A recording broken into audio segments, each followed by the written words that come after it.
Kain tayo. Ito yung first meal ko ngayong araw at 4:27 na.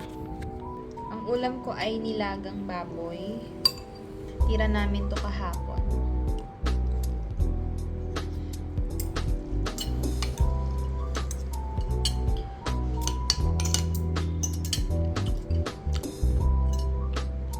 Napagod ako ngayong araw. Ang dami ko nilabahan. Naglinis pa ako ng toilet and naglinis pa ako ng bahay.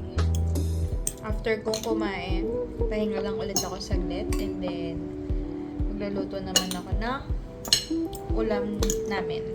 Mamayang dinner. Mamaya pa naman uwi si Ton around 7:30 pa ng gabi.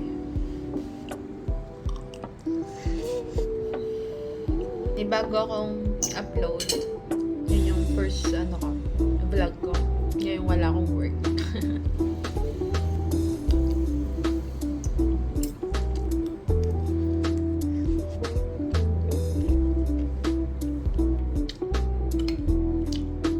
Nakakalungkot.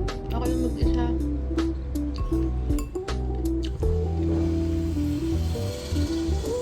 Alam nyo, salamat sa Diyos.